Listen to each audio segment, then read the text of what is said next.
Voyageurs de la Terre à la Lune, bienvenue à bord. Veuillez baisser votre harnais de sécurité et garder bras et mains à l'intérieur de la navette pendant toute la durée du voyage. La mise à feu est imminente. Welcome aboard, space travelers. Please lower your harness and keep your hands and arms inside the vehicle at all times. Prepare for blast-off. Welcome to episode 2 of the Magical Disneyland Paris podcast, all things magical and Disneyland Paris. I am Andrew Williamson and I am joined by Simon West. Hello. Each Magical Disneyland Paris podcast will have a different focus, be it an attraction, restaurant or special element of the Disneyland Paris world. This episode will focus on Space Mountain, past, present and future. We will also hand over to you, the listener, and look out for your views and opinions. So Simon, it's been a couple of weeks now since our first podcast. It has indeed. It has. It feels like it went really quickly as well to me. It's been busy. It's been very busy. It's good to be back to this, though. Oh, yeah, it gives us a focus for, it puts our minds into something, a better use, really, isn't it?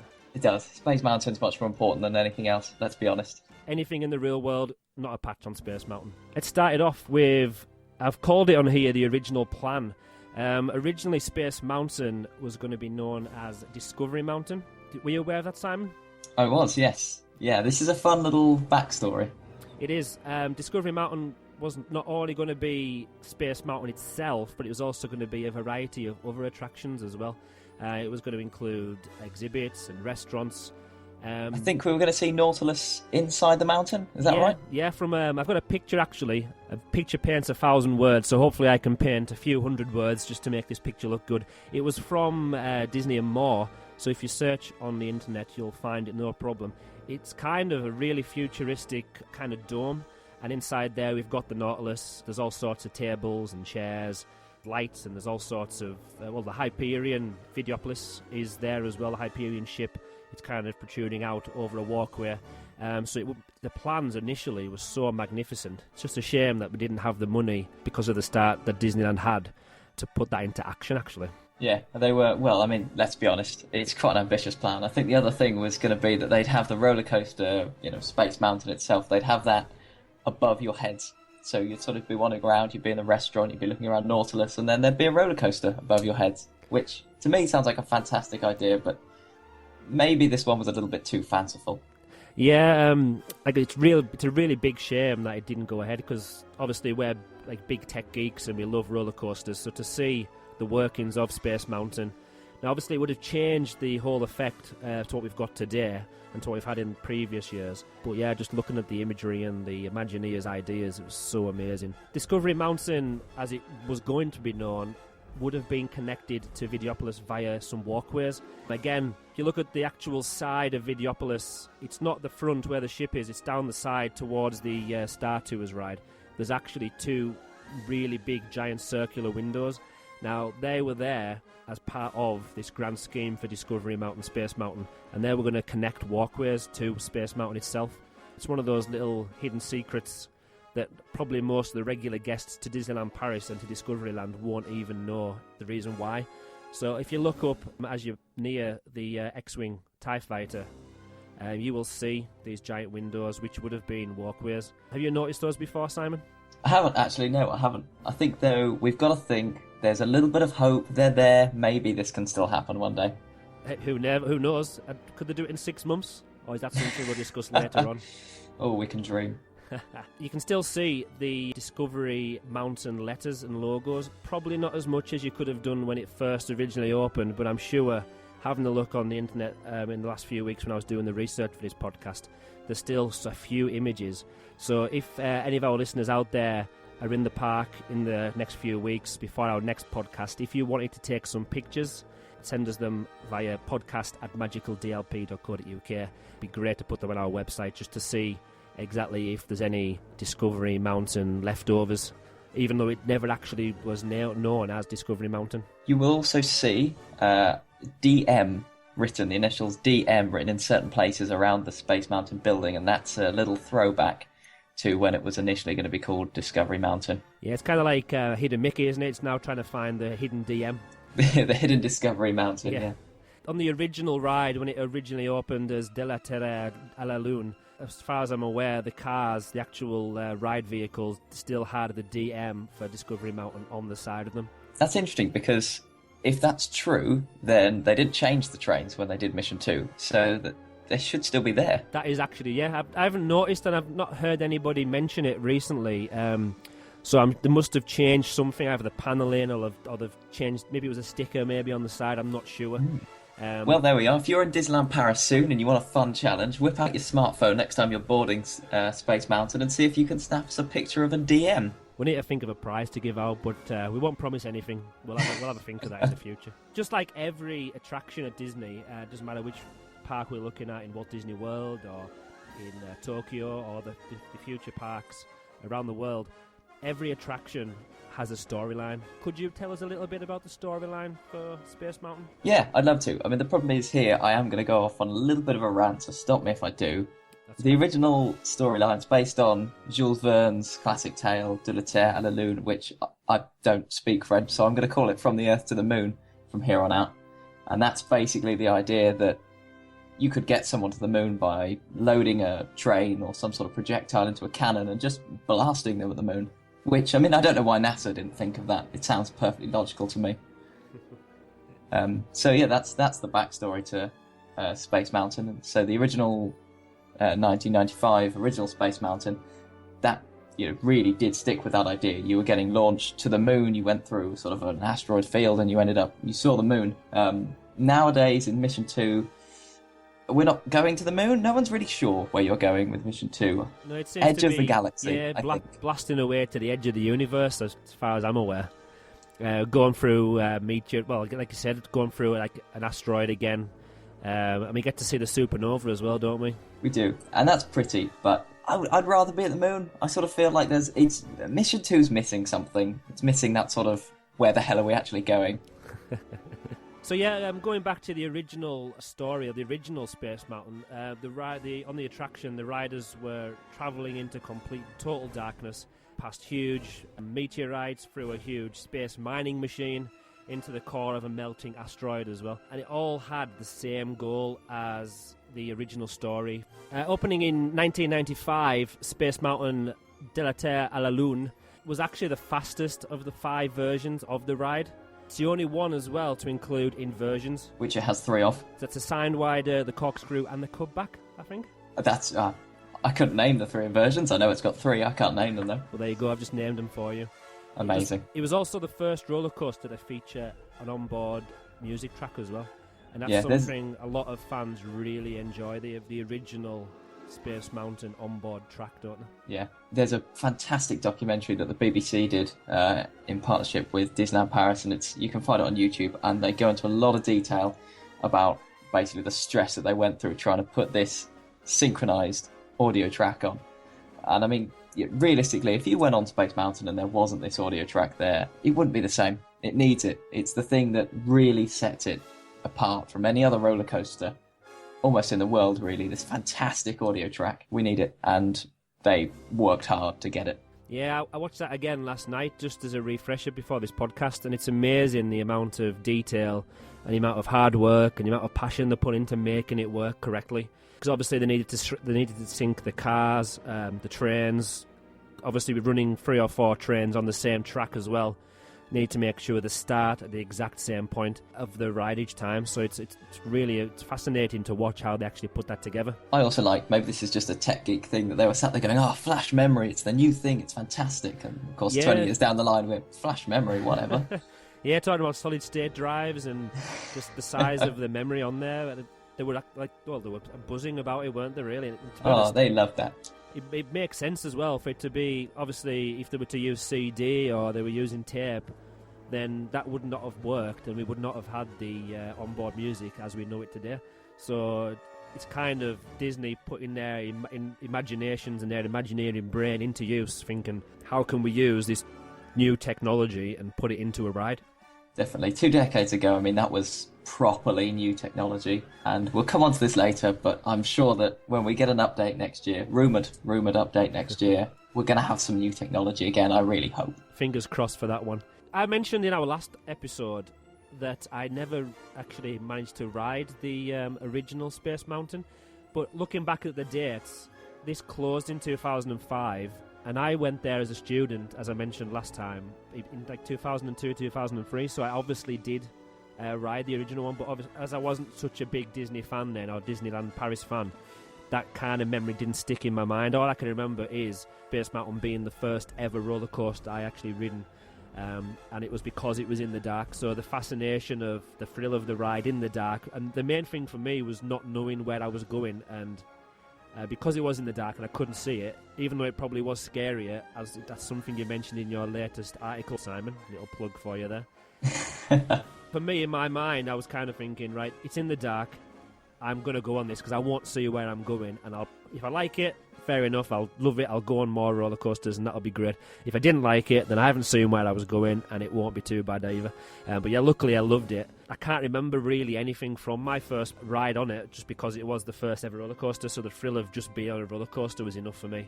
I mean, I can remember what my first roller coaster was, but I can't remember anything about it. I can just remember that I did it. I think you're so terrified at the time, just nothing goes in. Yeah, so that's one. If I could go back in a time machine, and one of the things I would love to do would be to ride the original Space Mountain again, just so I could actually take things in and remember. Because I think our main focus and something we can both talk passionately about will be the present day. So I think it's a good time to move on to that now. So that opened in 2005, and if we look at the calendar, it's only going to last now until, well, the beginning of January 2015, so there's not many months left to ride Space Mountain Mission 2. The journey now takes riders, like we mentioned before, it's past the moon now, it's to the very edge of the universe, the solar system, we're not quite sure. The moon was replaced by the supernova. We've got features like the trains are now fired from the bottom of the cannon, whereas originally they were fired a bit further up. Yeah, so I think what happened originally, you went into the cannon, sort of where you get launched from now, then you got moved up again, and then you got launched, which seems a bit strange to me, being that I've only ever been on it. You go into the cannon, you get launched. Yeah, and I don't know if that was two stages. Was it a technical reason, I wonder? Hopefully somebody knows the answer to that. We'll have to look into that one. Or maybe there was something they couldn't do, or they couldn't control the speed if it was going from further down the back of the cannon. It definitely would have lacked something, not being able to fire from the right at the bottom of the cannon. Because even when you're in a real cannon or a real gun, you're not firing the bullet from just a little bit near the tip, are you? You won't get the power, so it kind of adds to the real effect, if you like, going right to the back of the cannon. Well, what you have at the minute, you get loaded into the cannon, and then I think if you're the train at the car at the front, you should be able to look to your left, and then the little hatch will open, and you should be able to take a look out onto Discovery Land just before you get fired out. While we're on that, actually, one thing we forgot to mention earlier was that the initial plan, when it's going to be Discovery Mountain, there was going to be the big cannon there, but you'd have a sort of a hatch on the front of the cannon that would open, hatch at the back of the cannon, I mean, for the train to go in. So the hatch would open, the train would then get loaded into the cannon, and everyone would be able to watch that. Oh, wow. They couldn't really work that out technically, though. I mean, to be honest, they can't. Right now, 20 years down the line, we don't have the proper cannon recoiling all the time, and we don't have the hatch opening all the time. No, that's true. Let alone a hatch opening to actually get into the damn cannon. So maybe that's why it was a nice idea. Maybe that's why they're going to take 6 months to refurb it, because they want to try and get that working properly. That would be fantastic if they did. Yeah, we're all over the place tonight, but something from the original Space Mountain, which I hope, it's a shame they haven't got it the present day, is what's called the Stellarway, which was an observation walkway that tunnelled through the inside of the mountain at ground level. It was used for people who, well, anybody who were interested in the roller coasters to begin with, but also people who weren't brave enough to actually ride the attraction. They had the chance to walk through, like a little walkway, so they could see through the windows, and they could see the roller coaster, they could see some of the the effects in the actual belly of the attraction itself. Yeah, I think I went on this when I was very young. I mean, I was about 7 when the original Space Mountain closed. But I think I can remember going into this Stellarway, as they called it. You couldn't see a whole lot because it was dark, but you could see stars, and occasionally you could see the train was past, and you could definitely feel the rumbling around the whole building, which is terrifying. Yeah, so if you weren't scared enough making you walk through there before you went on the ride. Yeah, probably didn't help much. Because that closed down when FastPass was introduced. So They did, yeah. They used that entrance as the fast pass. Yeah, so they've boarded it all up now. And I don't really feel it's something that's going to be put back into the new version, if we're going to call it that. No, I can't imagine it will be. Partly because I can't really imagine it looking that fantastic. That's true, yeah. It's just going to be... If you can see anything, you'll just be seeing a lot of track and the occasional whoosh of a roller coaster train going past. If there were more effects, then possibly worthwhile. But again, that's going to change the whole feel of the attraction, isn't it? Part of the good part of Space Mountain is the fact that there's only little bits every now and then, and the feeling of it going through the dark, through space. So we don't want to change the whole story of it just to fit in a little walkway. Yeah.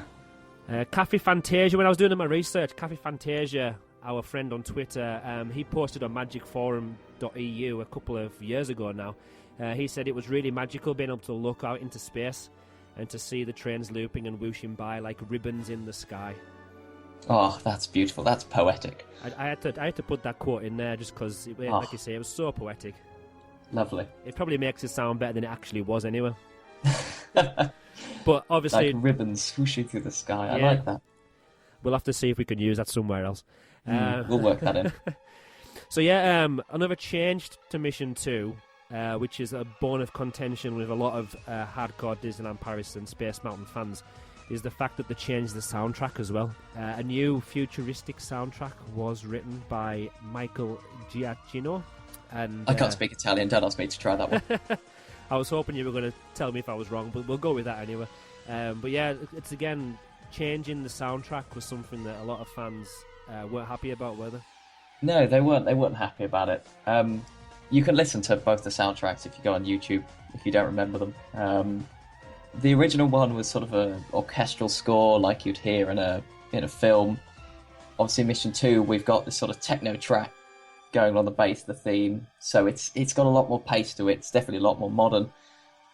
Obviously, yeah, I've not been on the original one, same as you, so I can't really say, but there's something in me that says the original one just doesn't sound right for a roller coaster. Really? I can see what you mean with that, and I hope we don't make enemies for ourselves by saying this, but maybe it's because of the quality of the recording, and maybe it did sound a lot different when you were on the train, and you got the sound of the metal on metal and the other effects that are going on and the big boom and stuff like that. From watching Shoot from the Moon, the BBC One documentary, when they were testing the track, just the first couple of notes it actually sent shivers down my spine, even though I don't associate that with being on the ride. So I'll probably disagree with what you're saying there, actually, Simon. Actually, that's a fair point. The original track, it started playing as soon as you left the station. Whereas today, what we have is you start leaving the station, you go through that sort of U-bend in the tunnel, and then you get, I think it's, some sort of French space control saying, get ready for launch. Yeah. Which, it's not the same as an orchestral score just sort of blaring out as soon as you leave the station. That's one thing that I will miss. But I think the point that I'm trying to make really is that once you're inside, once you're doing the loops and the corkscrews and everything, I think you need something with the pace, that sort of the techno bit of the Mission 2 theme, because the first theme's beautiful. It's gorgeous, but I don't know. I feel like I want something pacey and. Well, yeah, because you don't want to be sitting back and relaxing while some nice spacey music goes around and you're hurtling around into space trying to find your way through meteorites. You don't want it to be. If you're watching a film, you probably wouldn't have. You will still use an orchestral sound, but you wouldn't have it as slow paced and. I don't know. Yeah, I can see what you mean. But I think it would make a lot of fans happy if they were to bring back the original track. Oh, I think so. We'll get onto that later, though. We're jumping the gun. I think the major part of the current Space Mountain Mission 2, probably only in the last few years it's came about, but it's the actual, how uncomfortable a lot of the time it is to ride. Yeah. It's a big problem. Whenever I've spoken to people, when I'm at the parks, when we take students, everyone is the same. Now, they all enjoy the ride, and they ride it again and again and again. and they get fast passes and they try and get themselves in there as many times as they can during a visit. But every time they come off, they're always complaining about they've got sore necks, or they've, because of the harness pushing down on the shoulders. And a lot of them, even a couple of days later, or they're travelling home, they'll say, "Oh, I'm still aching," and it's probably from Space Mountain. So it's something that it probably puts a lot of people off, actually. I think so. One of the things that I should say here, I've read on Twitter people saying, "Oh, it's because the Imagineers have done a really crap job engineering it." It's not. It's, if you think about the way physics works, when you try and squeeze a roller coaster that's, I think, 2.5 minutes long into a building that's the same size as Space Mountain, it's going to be really tight. It's going to be really compact. Most roller coasters take up an area, 3 times the size of that to be that long. So it's inevitable it's going to be tight. And when you've got a tight roller coaster, it's going to hurt. There's going to be a lot of G-forces going on. Yeah, and again, to me, it adds to the ride as well. Like, obviously, I don't want to be in pain, and I don't want people to be injuring themselves or to be aching once they've ridden the attraction. But it adds something to it.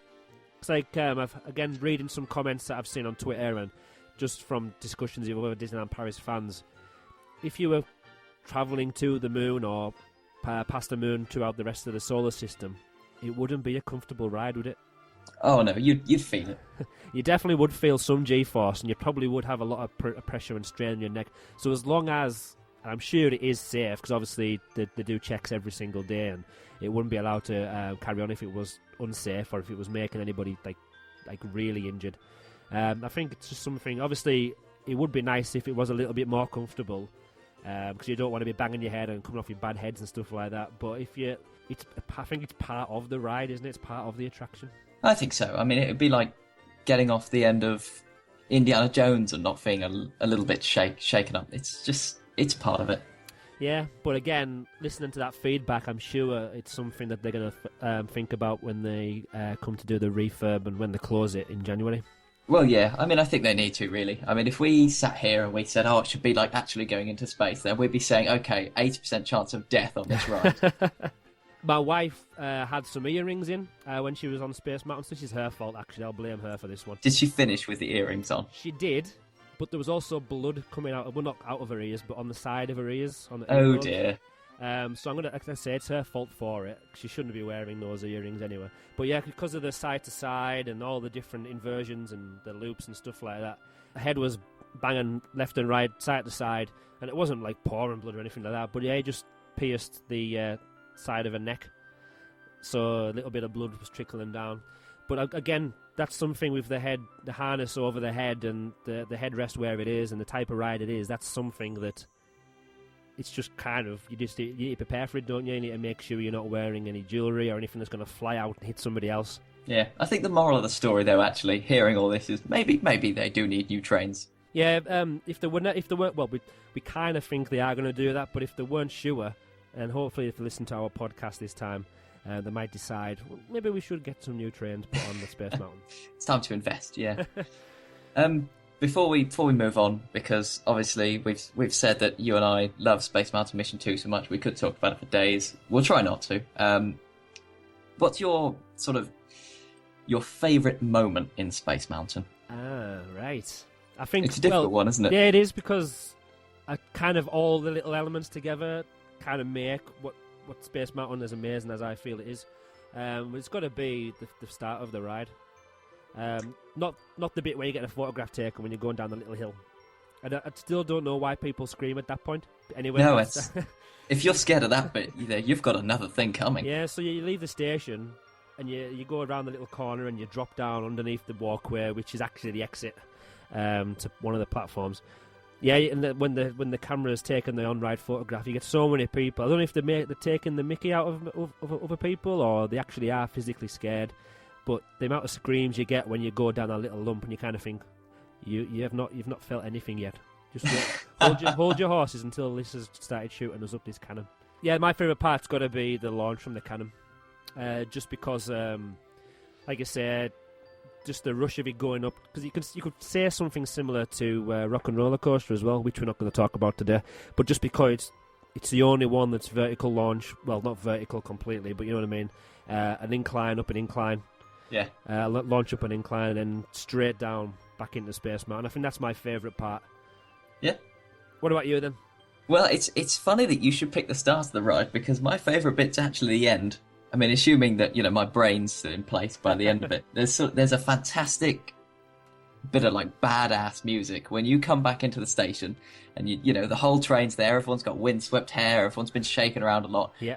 But you've just been on Space Mountain, and it's the coolest feeling, just rolling back into the station with everyone waiting to go on, and you're sat there like, yep, just been on Space Mountain. I love that feeling. That's so good. Yeah, I would agree with you on that one, especially the hair part as well. 'Cause my hair isn't that long, but even with short hair, you kind of feel, wow, my hair has been blew about. Oh yes, you've done something cool. You've got tears rolling down your face, and it's not crying. It's just the wind, and yeah, it's one of the again. That's why I didn't want to pick the end, because I don't want it to end. But I can totally agree with why you would like that bit as well. Well, the solution is just to go through the exit, walk round, go back into the entrance. Yeah. And then it never ends. Never exit the ride. That actually happened again must have been about 5 or 6 years ago now. Because obviously when I normally go to Disneyland Paris, it's in March with the students from the sixth form I teach at. So it's not it's a low month really. And we do go at the weekend. But one of the evenings, this was before Disney Dreams, but there was still a lot of people interested in the parades and what was happening at the castle with the fireworks, etc. There was no queue at all for Space Mountain, and I mean it wasn't even a 5-minute wait. It basically, the queue was as fast as you could run back through the queue area again. And then one cast member, he kind of said, "Look, you've done it 4 or 5 times now. There's nobody else here." So he just said, "Just go through that fast pass gate. It'll take you half as long to get to the ride instead of having to go through all the barriers and stuff like that." So we managed to do Space Mountain about 6 or 7 times in one go, really. It's funny you should mention that, because basically the same thing happened to me one morning during Extra Magic Hours. I've been there. I've done that. Yeah. You feel to start with, you feel naughty because you think, well, I shouldn't really be going through this way. But they've learnt your face after a while. Yeah. They just put you on the ride. Him again. Shall we move on to the future? We shall indeed. Now, on my plan, it sounds like we haven't got much of a plan, and trust me, we have got a plan. We've just not followed it. We've got a plan, but we've just improvised. Mine went out the window weeks ago. My plan just says the future, Simon West. So I'm in no man's land now. Take it away. Right. Okay. This is my department. So we don't really know what the future's going to be. Actually, Disney's always really tight-lipped about changing anything, about new attractions. I mean, we didn't know anything about Ratatouille basically until it opened. And I assume this is going to be the same thing again. We know that it closes sort of indefinitely on the 12th of January. They've said that on the calendar. What we assume is going to happen is that it will reopen in about end of June, maybe early July. I know 3 bits of information that we've got from at Disneyland Berry, who, if you're interested in Disneyland Paris, make sure you follow at Disneyland Berry, because they give some fantastic sort of insight sort of things. And they've said 3 things. The first thing is that we're going to get new trains, which we've just spent like 20 minutes discussing. So yeah, I really hope we do get new trains. Definitely a must. If you go onto every forum, every Twitter account, every fan website, I think everybody is under the same agreement there that it needs to be a new train. Obviously, as well, technology moves on. As we were mentioning about solid disk drives before, I'm hoping that they'll have onboard music again if they do have new trains. But they'll probably introduce new technology, new digital speakers, and all sorts of different bits of technology that we could use and gadgetry to bring it up into the 21st century as well. So a train, I definitely feel, is definitely a must. Oh, I think so. The other things that they want to do with the train, so I think it's a company called Vekoma that make all this stuff. They're one of the 2 companies in the world that makes roller coasters. And they've got this new train that's got, I don't know whether it's got suspension over the wheels or something, but it's supposed to be sort of shock absorbent, so it should give a more comfortable ride.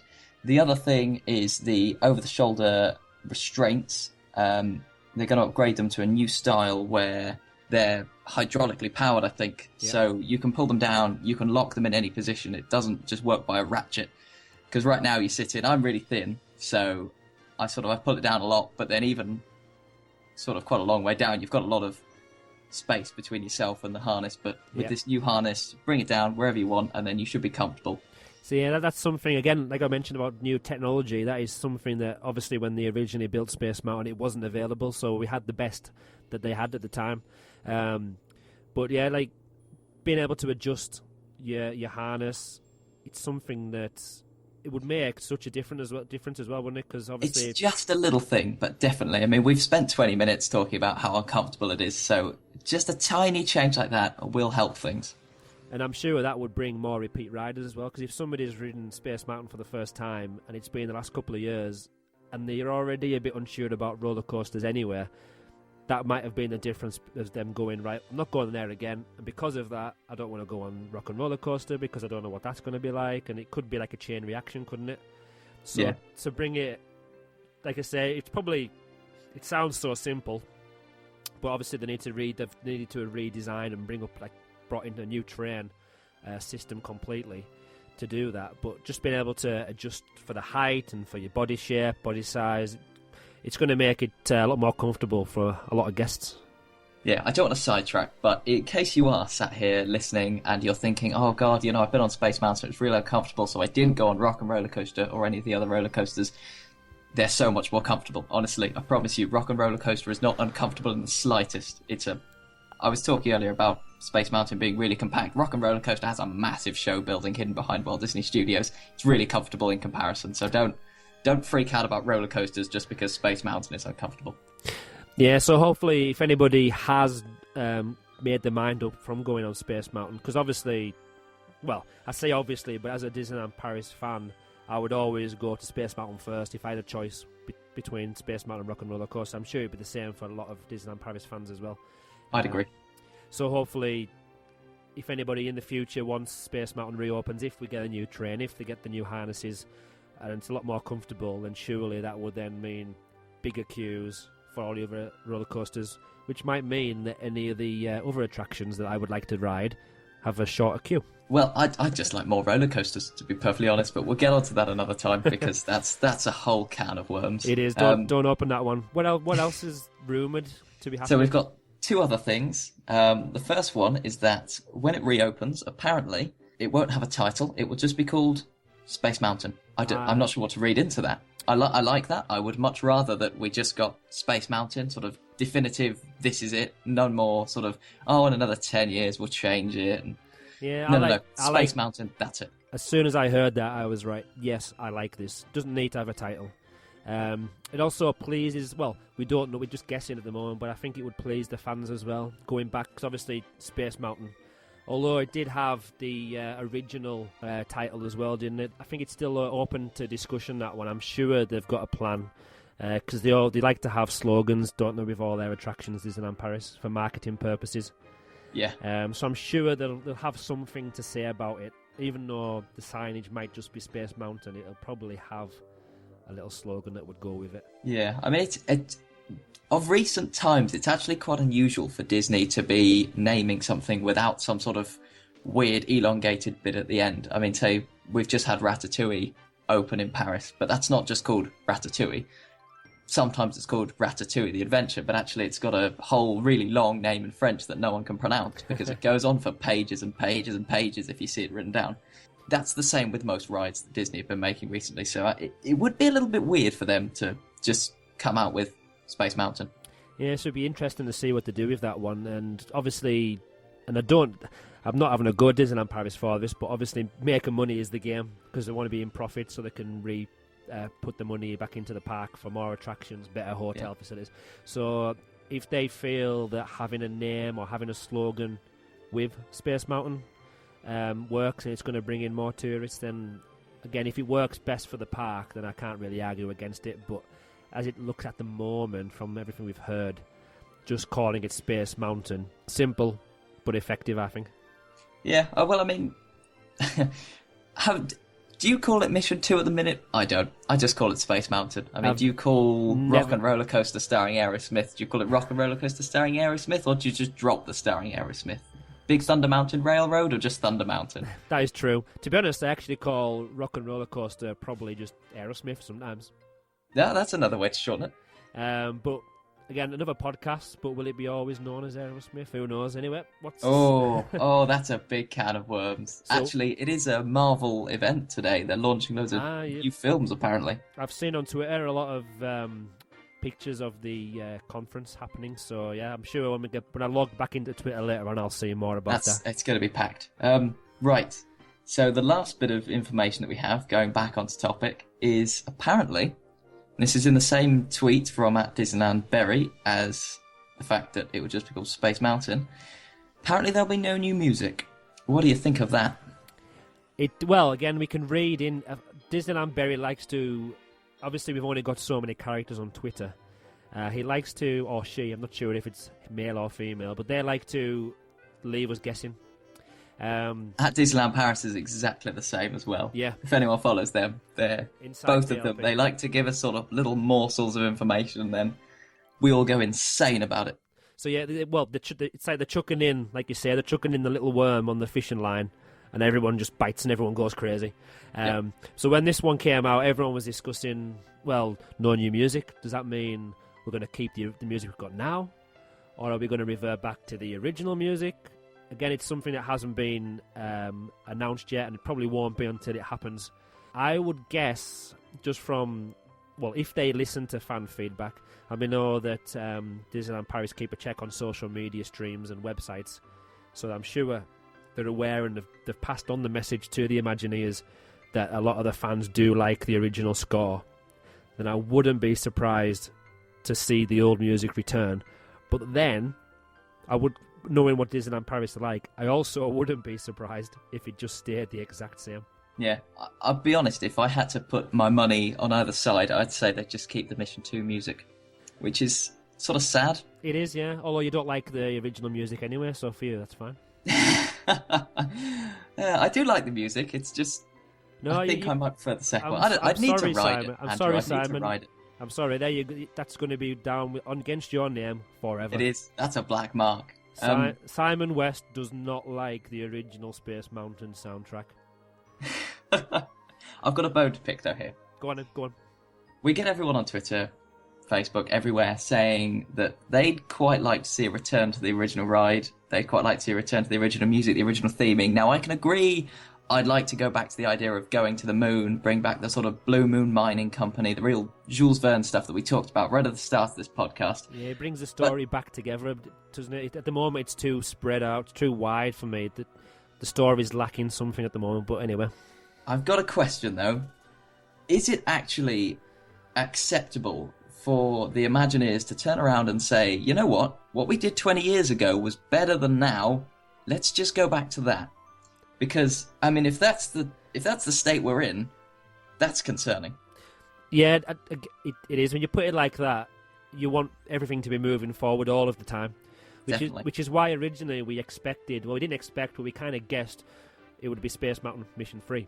So obviously not knowing if it's going to be called anything or just leaving it as Space Mountain, you kind of think, that's when the rumours start, it's going to go back to the original one, or the fans want the original one. But like you say, there's definitely elements that they could take from the original, but then put a modern twist on it. I'd like something inspired by the original one. Yeah. But I want new show elements. I wouldn't mind going to Mars or something. I don't know.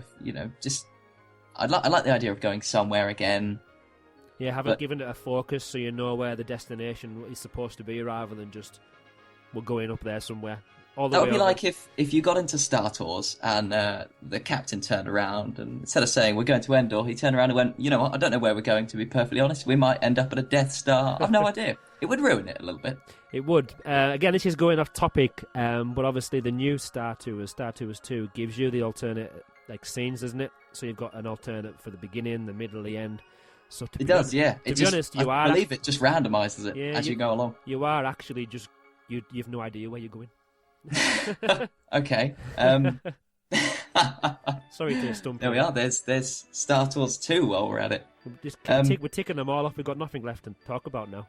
I've got a question though. Actually, while we're still on Space Mountain, roughly, Yes, bring it back. roughly Bring it back. still there.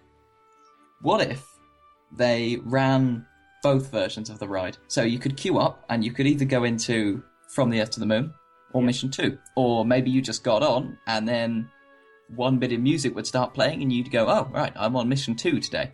Now, because they have the soundtrack on the trains, obviously that wouldn't be an issue, would it? Because you could sync. Well, you could just basically just randomize which track plays at whichever time.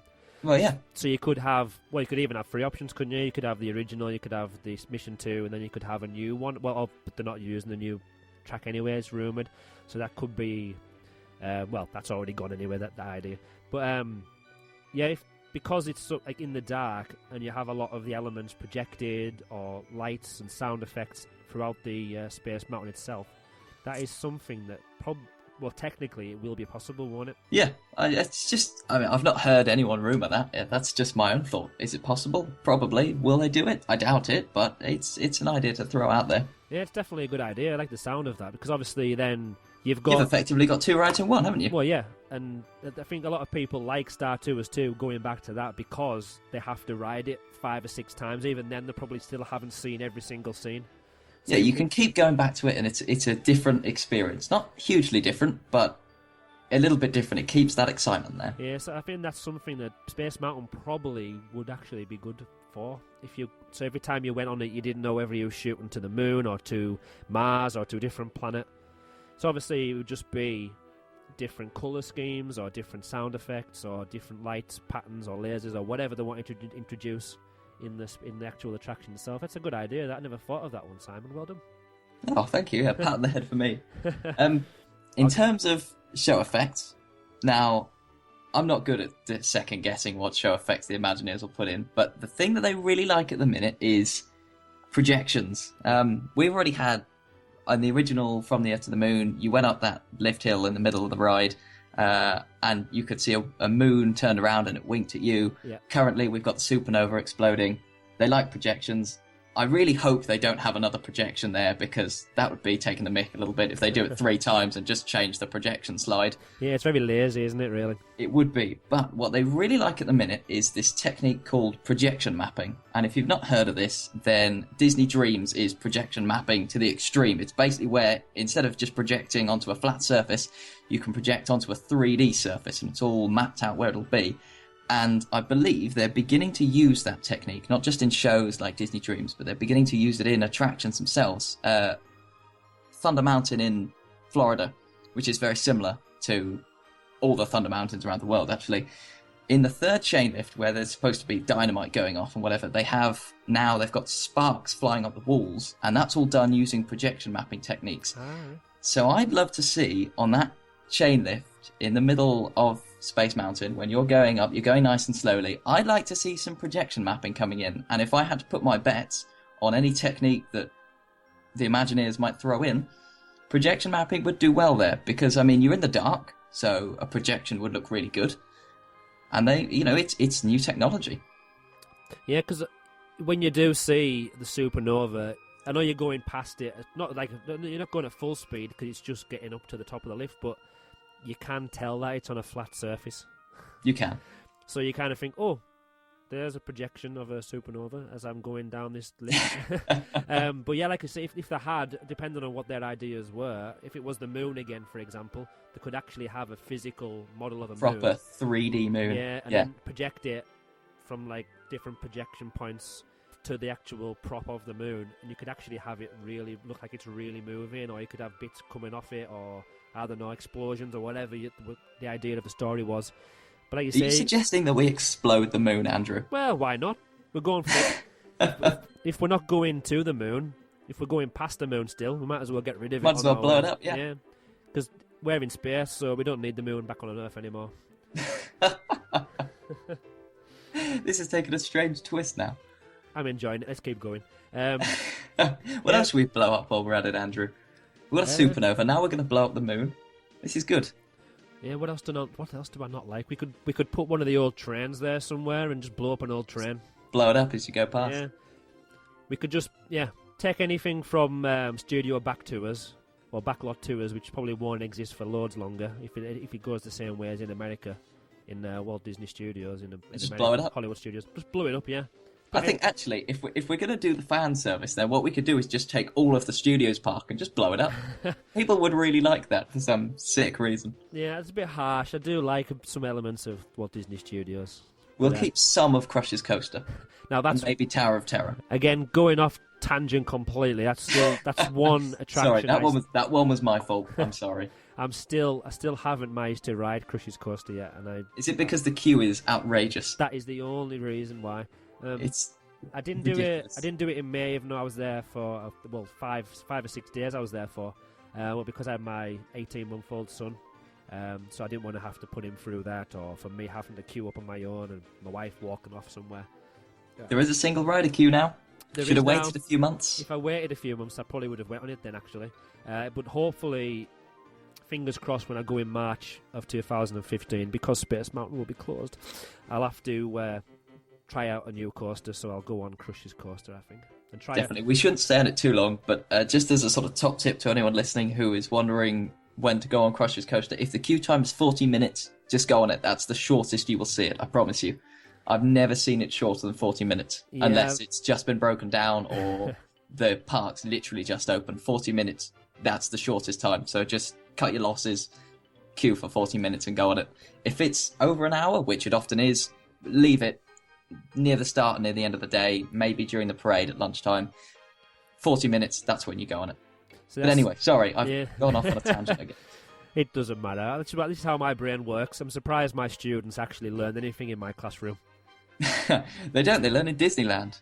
Yeah, Gotta realise that's this. what we take them to Disneyland. Yeah, yeah. They keep saying, so how much of this trip is actually educational, sir? I'll say, well, about half an hour, and then I'll leave you while I go on all the attractions. It's about personal development, really, isn't it? Oh, yeah. Everyone needs to go to Disneyland. Well, like I said in the last podcast, that was my first trip abroad, my trip to Disneyland Paris, and it kind of made me who I am today, got me interested in Disneyland Paris. But back to Space Mountain. blowing, After all this time. yeah, blowing stuff up. Obviously, I was only joking about blowing the moon up, by the way. But projection mapping, I've seen it used on small objects, on big buildings, like you say, in Dreams, and that would be something that they could probably work wonders with if they'd put the mind to it. Should we move on to listeners' opinions now? Yeah, I've got a couple Going of back to the plan. back to the actual plan. Yeah, it means we're nearly out of things to talk about. But anyway, I'm sure we'll think of something. Another tangent, bring it on. Actually, I'll start with this one from DLP from Ireland. It says, first of all, this was actually on Twitter. Well done, guys. Great first show. Shucks, thank you. Talking about our introduction episode, but we didn't really talk about much, to be honest. But anyway, We talked about ourselves. ourselves, yeah, big heads. He didn't say much about Space Mountain other than that he loves the fake Latin on Space Mountain. Now, I didn't know anything about this, so I had to do some research. Nor did I. And I tweeted you, didn't I? And I kind of sent you, do you know what this Latin is? And you still haven't found out, have you? I think I know, actually. Okay. Tell the story. This is a fun one. Don't spoil it for the listeners now. Come on. So I had to search. First of all, he didn't give me the Latin, so I felt like Sherlock Holmes when I had to search for this. So I typed in Latin on Space Mountain Paris. But yeah, on one of the signs in the attraction, it says underneath the Baltimore Gun Club logo and emblem, it says Ad Luna in Flatula Gloria. Now, it should say Ad Luna in Flamma Gloria, which is Latin for to the moon in a blaze of glory, which, as you'd probably agree, is a truly heroic tagline for... Sounds pretty fantastic, doesn't it? Yeah, to the moon in a blaze of glory. I could just You imagine... know what? You said that we might have a tagline this time. It could just be Space Mountain to the moon in a blaze of glory. Yeah, That could be it. yeah, there we go. We could set things on fire behind the train. Yeah, and then we could blow up the moon. To the moon, which is a blazing fire. A blazing fire of the moon. But yeah, so it says Ad Luna in Flatula Gloria. Now, it kind of makes sense now. I've read it a few times. It actually means, well, what it says there in front of every guest, to the moon in a fart of glory. That's kind of what it kind of translates into. Yeah, flatula's not really a Latin word, but the nearest translation is, obviously the sort of modern flatulence, which means fart. So I'm hoping that I am hoping that the Imagineers put it in there on purpose, just as a little joke. I think so, because let's be honest, who speaks Latin these days? No one's going to look at it and go, "There's something funny about that." No, but now every time but it turns out there is. Yeah, every time I go past that sign now, I'm going to laugh, and everyone's going to be, "What are you laughing at?" I'll say, "Well, read that sign. I know I can speak Latin. I'll tell you what it is: to the moon in a fart of glory." That would they used to have in From the Earth to the Moon, when they originally opened the ride, there was when you launched from the cannon, they had a massive boom sound effect, which I think they had to do away with because it was too loud and it was making people angry. We could just have a massive fart noise. Well, if I send an email to the Imagineers, I'll make sure I put that one against your name. Blowing up the moon, fart noise. This is good. Yeah, Mission 3 by Andrew and Simon is going to be fantastic. It's a good thing it's not going to be called Mission 3, but from what we've heard anyway. DLP from Ireland, another name check there for him. He actually sent us an iTunes review as well. Really? Oh, that's very kind. Now, if you search for it on the UK iTunes or anywhere else in the world, you will not find it. So if you would like to read this, now I'm going to read it for you anyway, so I'm saving you a job. But if you would like to see this, you have to enable the Irish version of iTunes. What? There's not an Irish version of iTunes. This is a joke. No, there is. There's Irish, there's every country you can think of, there's a version of it on iTunes. So the reviews only stand in the individual country? Yep. That's madness. So if you search, like I say, if you search for reviews on iTunes for our podcast, the Magical Disneyland Paris podcast, if you search for that on iTunes at the moment, there's no reviews. But there is if you go through the Irish iTunes. And he goes on to say, as a big fan of DLP, I am delighted to see another podcast on the subject. In the first episode, the hosts have set the scene for their series of podcasts, introducing themselves and letting us know what they intend to do for the next shows. Keep up the great work, and I look forward to the next episode and your discussions on Space Mountain. I hope after this discussion, I really hope they're still looking forward to the next episode. Right, do you want to go on to one of your emails you've got? Okay, so we've had an email through from Sandra here. It says, and the first line I completely agree with, personally, I love Space Mountain, which is correct, quite frankly. Although the last time I was there was the end of September, and myself and my husband ended up sitting at the very back, which we prefer on a thrill ride anyway, she says. To say the sides of my head were sore is an understatement. My head got banged around so much I had a headache for most of the day afterwards. Sad face.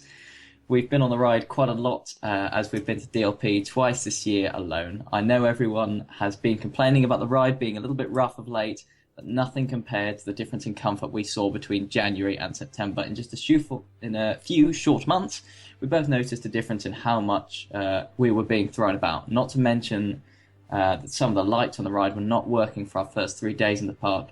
Definitely due for some TLC.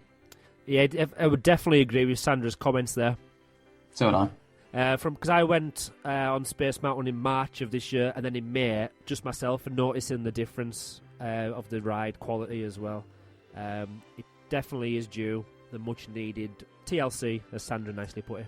I think that's quite a nice way to put it, actually. I mean, if we're going to do an update, to be honest, as I think we said earlier, we'd both like something really major. But TLC, definitely.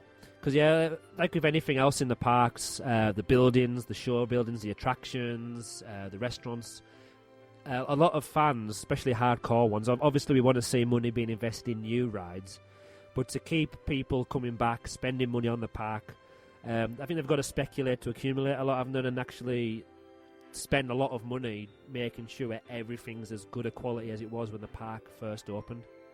Definitely. I think that's very accurate. And this isn't mentioning Walt Disney Studios either, where obviously they need a slightly different pot of money to do different work on there, but because it's never been the best theming. But we're not talking about that park today. But I think we'll do a whole episode on that. You know, we'll do a whole year on that, I think.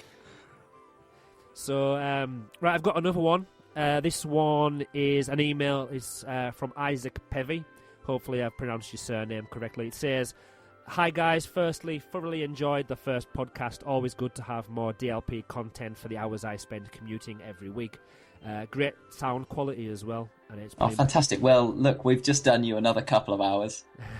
By accident, I think this was meant to be like 20 minutes, but bite-sized, forget about it. Yeah, I hope you got stuck in traffic. Or if it's on the if it's on the tube or if it's on the train, let's hope there's a bit delay because you're going to need to spend about 2 hours to listen to this podcast probably by the time we finish.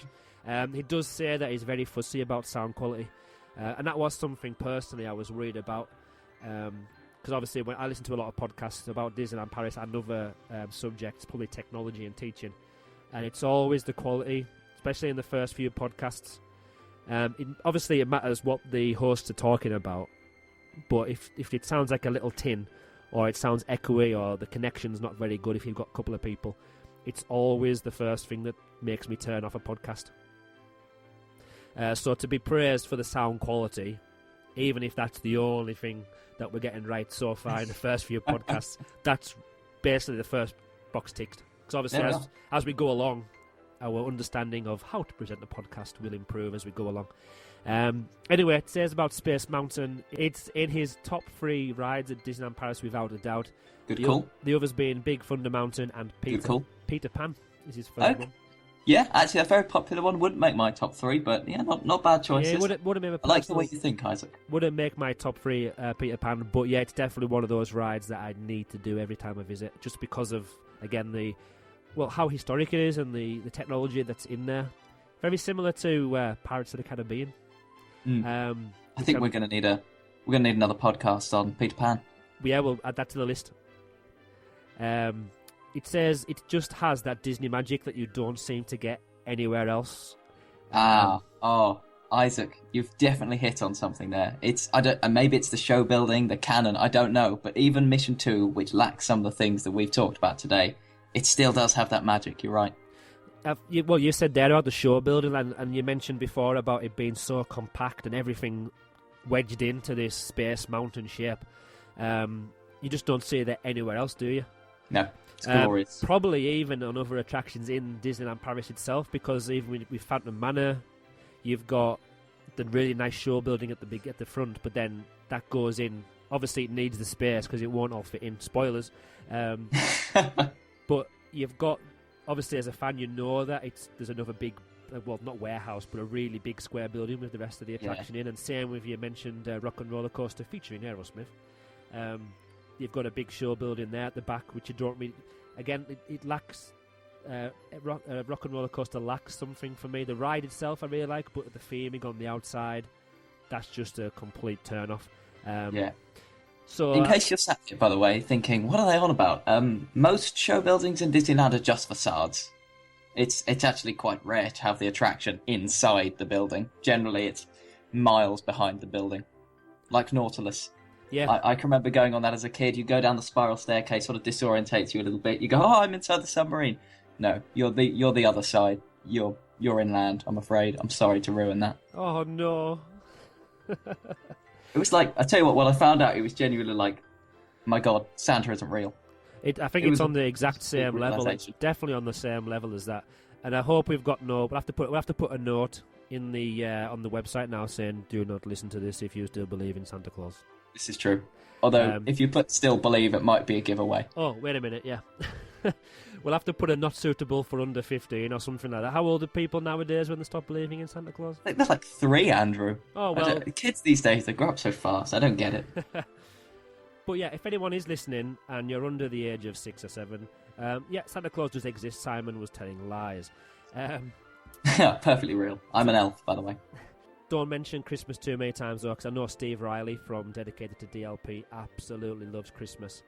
I'm sure once Halloween's out the way, he'll definitely be on the Christmas bandwagon. So we might get a tweet about that at some later date, telling us that Santa Claus definitely is real. Definitely real. The show building, the magic, it just, because it's one, like we say, apart from like standalone attractions like the Carousel and Dumbo and stuff like that, it's definitely one of those attractions because it all fits in the building. You can walk all the way around and even today, even though I know the laws of physics and I know how design works, I still can't believe that really big attraction is inside Space Mountain, because it's still, even though I know it's a big building, it still doesn't look as big as you think it should be. And it's the same when you look at something like Tower of Terror. The show building is actually the building. You know that you're actually going up in an elevator. It's not some sort of trick going on here. It's the same as Big Thunder Mountain. You know that there genuinely is a lake there with a paddle steamer going around it, and yet they've tunneled underneath it just for the sake of a roller coaster. It's that bit of magic. That really, they went to the extra mile to do that. That's insane. I love it. And that's what Isaac was saying about the Disney magic. And Isaac is completely right. Lots of gold stars for Isaac. He also says, I know people complain a lot about how uncomfortable it is, but this is where I got it from. But to me, that's part of the charm, although I'd wish they'd fix the speakers, he's put in brackets. I'm not sure an actual ride through space would be silky smooth, but that's just me. I know I'm in the minority. Oh, no. I think we'll sit with Isaac in this minority. Yeah, I think I would definitely... it's a shame they haven't got free seats for each row, because we'd all be on the same row on Space Mountain. Oh, that was a good one. Well done. Hats off. At the back or at the front?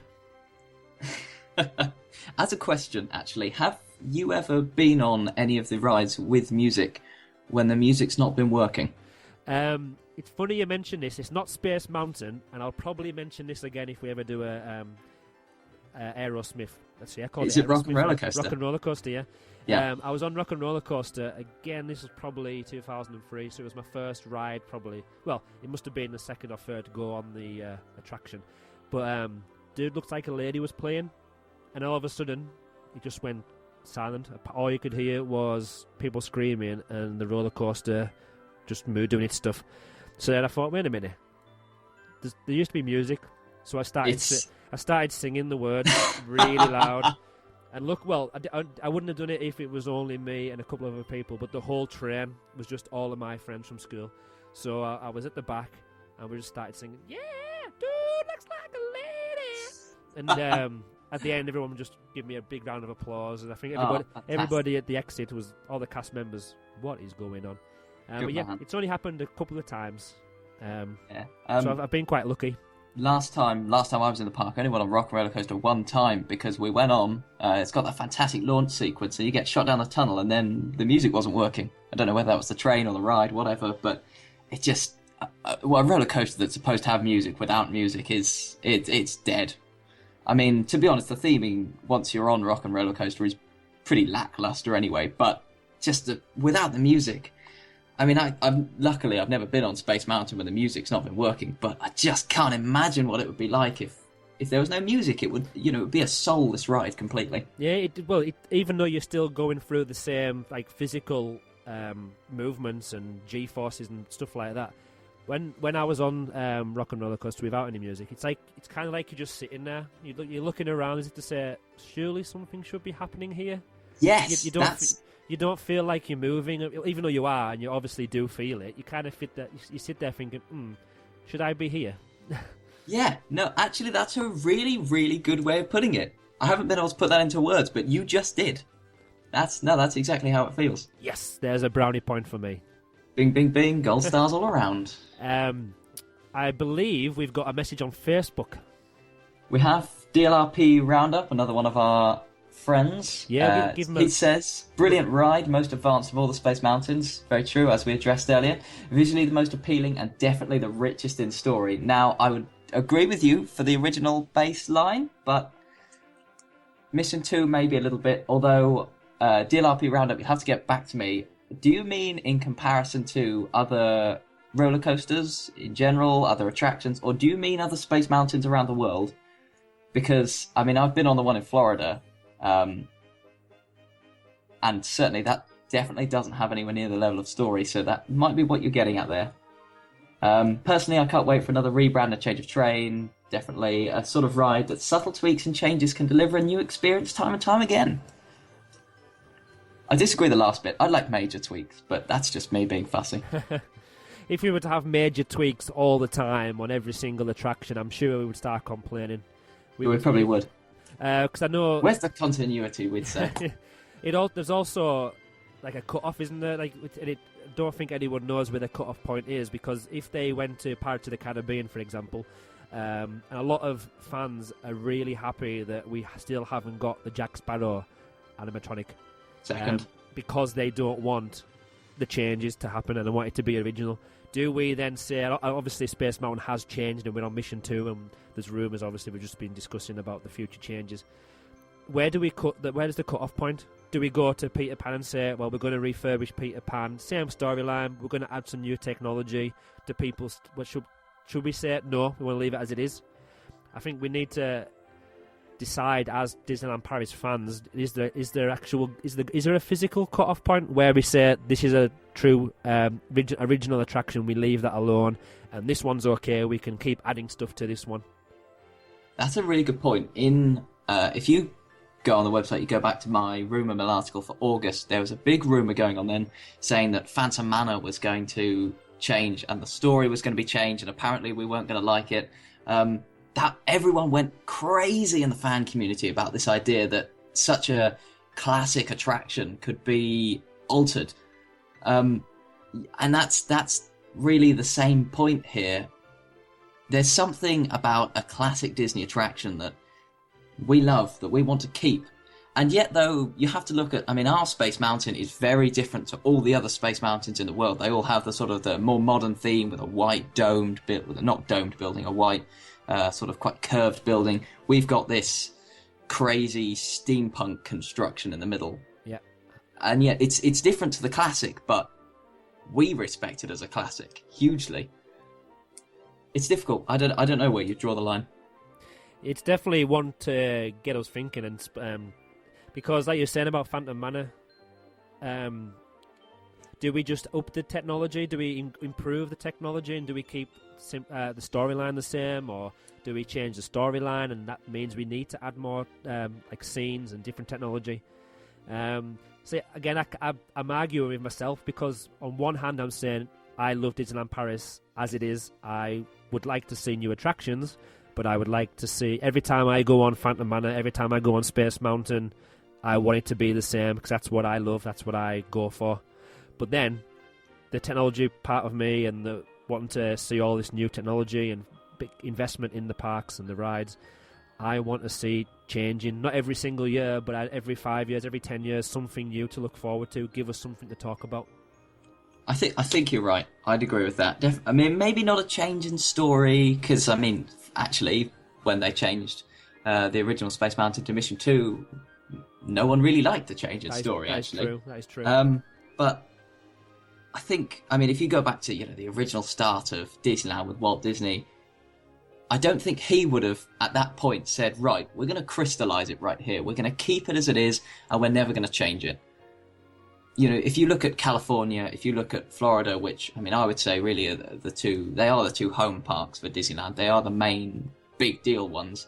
They change them all the time. They're constantly updating the rides, and I think that is, personally for me, I think that's the way to go, to keep up with the new technology, to make sure everything looks fresh. We've just briefly spoken about Phantom Manor. Come on, some of the animatronics there really need a looking at. They definitely do. So, yeah, maybe some subtle tweaks here and there, but I think this time around, if we're going to change Space Mountain, let's change it. Let's really go for it, and let's have something new. Yeah, I would definitely agree with that. I think we need to, even if we keep the heart, even if we say we keep the heart of the attraction, which could be the storyline, or it could be its major feature that everyone knows it for, and then you kind of add around it to improve that core of the attraction. Yeah, if you get what I mean. Definitely. So, this is good. We've had 4 listener inputs. Have we had 4 yet? Yeah, it's been 4 yet. We've done our 4, and actually, I think we've agreed with all of them. We've agreed with Sandra, we've agreed with DLRP Roundup, we've agreed with Isaac, and we've agreed with Northern Ireland DLP. Yep. You guys are some great listeners. Yeah, we've definitely got some great people listening. Yeah, it's available on iTunes and on Stitcher, and I've uploaded it to YouTube as well now. So if there's anybody who can't access smartphone technology or download podcasts, we can view it on YouTube as well. So I'm looking for people to comment on the video at any point. So if anyone's listening on YouTube, leave us a comment. If you're on Twitter, leave us a comment on there as well. Is there anything else we need to do to wrap up today's show, Simon? I feel like we should talk about Space Mountain, to be honest. I don't think we've done that much today. But no. I think maybe now it's time to draw this one to a close. Yeah, to wrap it all up, to conclude our podcast of Space Mountain, it's had a really big, rich history. And looking into it and seeing what's available on the internet and what people have done, dedicated websites and fans on the attraction. There's a lot of dedicated websites, actually. When I was doing the research for this, I couldn't believe how many people had just taken the time to indulge this attraction. And that just shows how important this attraction is. It definitely does. The focus of the next episode of the Magical Disneyland Paris podcast will be decided by you, the listener.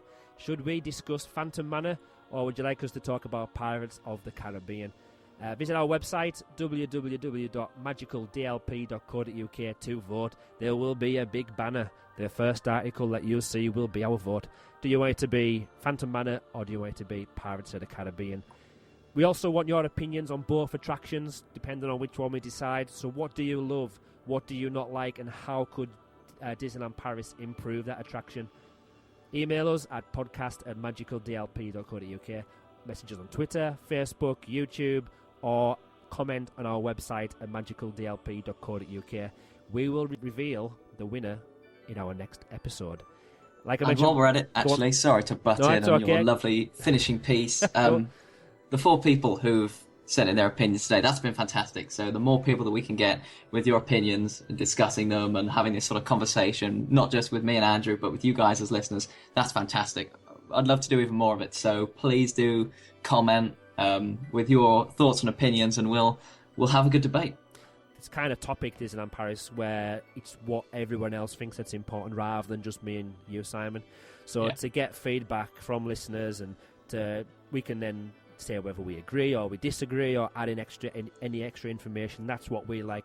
So don't forget, email us at podcast@magicaldlp.co.uk. Messages on Twitter, Facebook, like I said, our website, magicaldlp.co.uk. Just before we leave, like I mentioned before, we are now on Stitcher. If you've never listened to Stitcher Radio before, we're also on iTunes if you search for Disneyland Paris. If you like what we're doing, please leave us a 5-star review. We've already got one in Ireland, so if you could make sure if you're in the UK, mainland Britain, if you could leave us feedback, some reviews on there, that would be amazing. Or indeed, if you're anywhere else in the world, like Azerbaijan, for instance, just give us 5 stars. Give us 5 stars all the way, and leave us a comment, and we'll make sure we mention it on the next podcast. Thanks for joining us for episode 2 of Magical Disneyland Paris. Until next time, it's bye from me. And it's goodbye from me. Goodbye.